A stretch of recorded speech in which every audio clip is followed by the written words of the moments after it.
Correction de l'exercice 3, devoir 2. On considère la matrice A, indice A, B, définie de cette façon-là, où A, B sont des paramètres réels.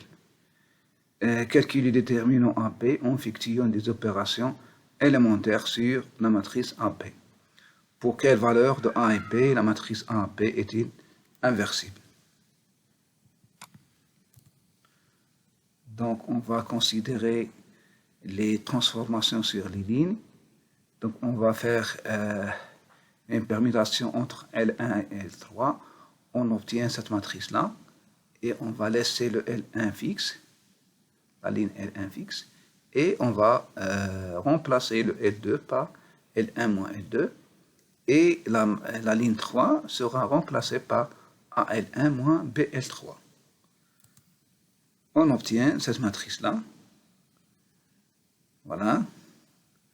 Donc, on va laisser le L1, L2 fixe, et on va remplacer le L3 par BL2 plus L3. On obtient cette matrice-là. Voilà. Donc, c'est une matrice échelonnée. Voilà. Donc, c'est une matrice triangulaire supérieure. Donc, le déterminant, c'est le produit de sa diagonale.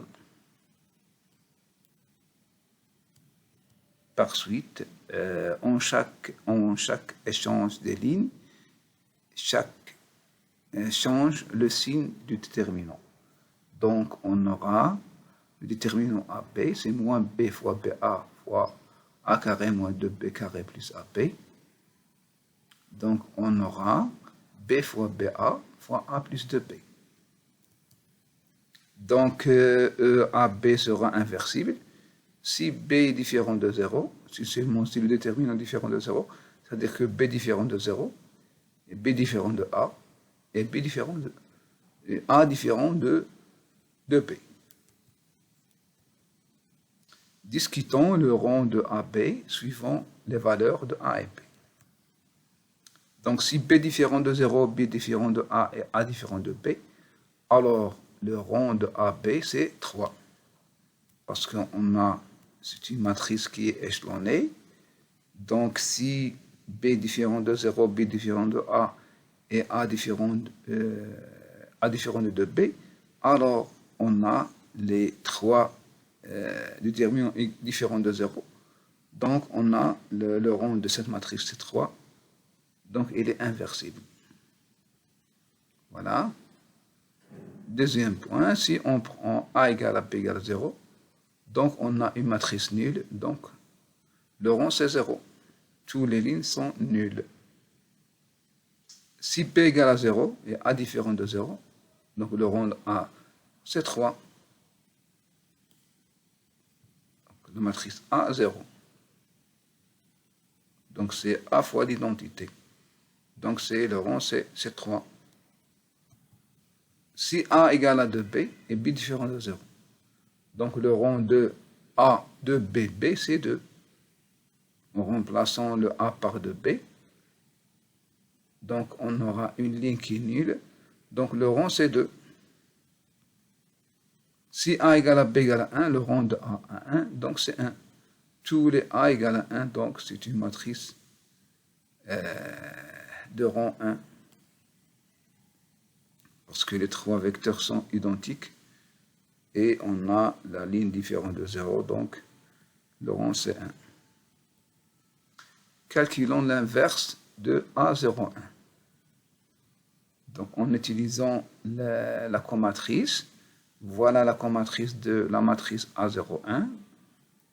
On obtient cette matrice-là et on va diviser par le déterminant. Donc on sait que la matrice inverse de A, c'est la transposée de la comatrice sur le déterminant de A. Donc, on obtient donc, voilà, l'inverse de la matrice A. Vérifions que le carré de A01 égale à A01 plus 2 d'identité. Donc, il suffit de effectuer le calcul de carré de A01. Donc, on aura une matrice dont la diagonale c'est 2.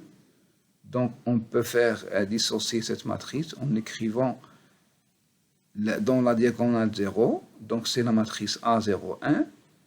Et puis, dans la diagonale 2, c'est 2 fois l'identité. Et on aura le résultat.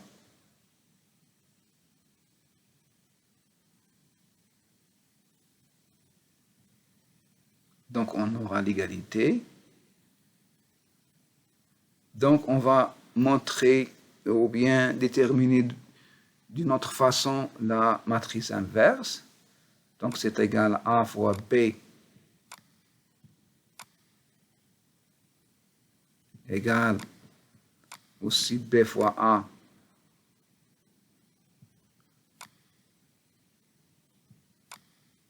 égale à l'identité. Alors, on dit que A est inversible et son inverse, c'est B.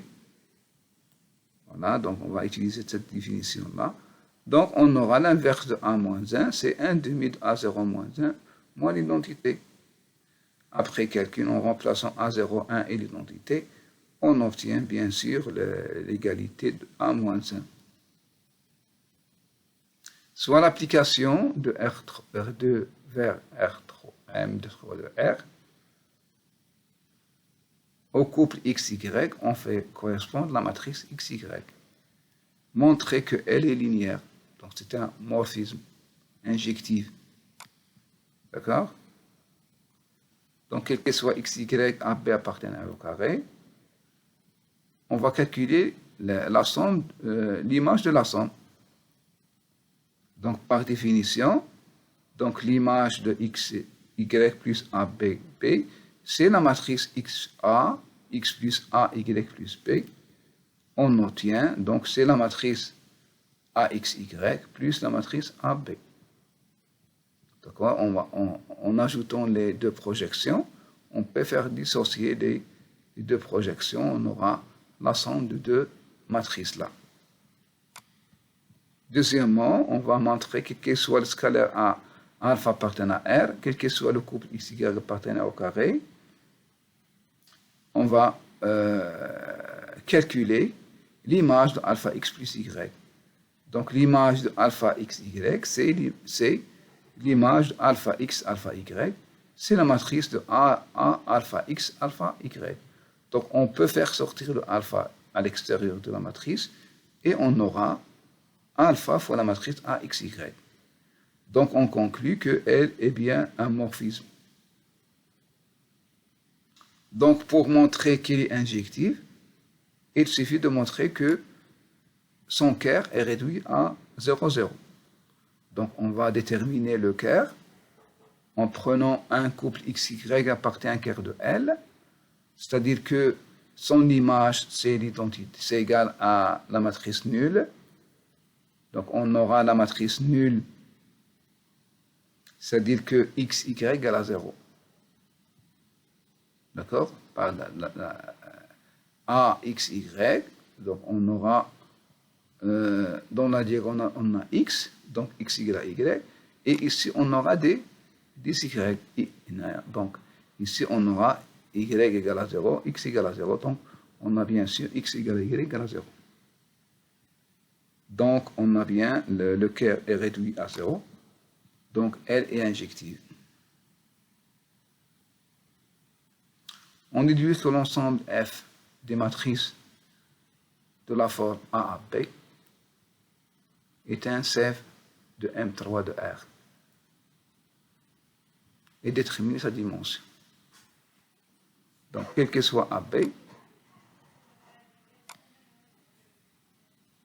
appartenant à R, on a la matrice AB, c'est A fois l'identité 3, plus B fois cette matrice-là. D'accord? Donc, on a AB et combinaison linéaire de I3 et J3. F est un sous-espace vectoriel de M3 de R, partie engendrée par une famille libre I3 et J3 de M3 de R. à vérifier, donc c'est évident. Donc c'est une base de f. Par suite, dimension de f égale à 2. On a f est inclus dans l'image de L. Donc im de L est un sève de m de L. Comme L est linéaire, donc la dimension de R au carré égale à 2. Donc d'après le théorème du rang, on a la dimension d'im de L égale à 2. La dimension de l'image, c'est 2. Par suite, on a f égale à im de L. Montrer que f plus multiplié est un sous-anneau commutatif de M3 de R plus multiplié. Soit deux matrices de f, a-t-on la différence appartient à f. Et on montre que f est stable par multiplication. Donc, on va vérifier. Donc, il suffit de remplacer A à B par la matrice AI3 plus BJ3, et de même pour AXY. Et faisons la différence, on obtient donc une matrice, donc A moins XI3 plus B moins YJ3, puisque ça appartient à R. Donc, il est stable, donc il appartient à F. Pour la multiplication, il suffit de faire la multiplication, ces deux matrices-là, et on aura AXI3 plus AYJ3 plus BXJ3 plus BYJ3 au carré. Donc, il fallait calculer le carré de J3. Donc, le carré de J3, c'est J3. Et on obtient, donc, c'est une combinaison linéaire de I3 et J3. Donc, on a bien, donc, on sait que I3 et J3 est une base de F. Donc, cette matrice-là, eh bien, appartient à F. Donc, on aura le produit appartient à F. Eh bien, appartient à F. Donc, on a F plus multiplié est un sous-anneau. Donc, pour la commutativité, on sait que est un sous-anneau commutatif de M3 multiplié. Donc, ici, pour la multiplication, pourquoi il est commutatif? Donc, on peut multiplier ici, faire la multiplication, vérifier qu'elle est commutative.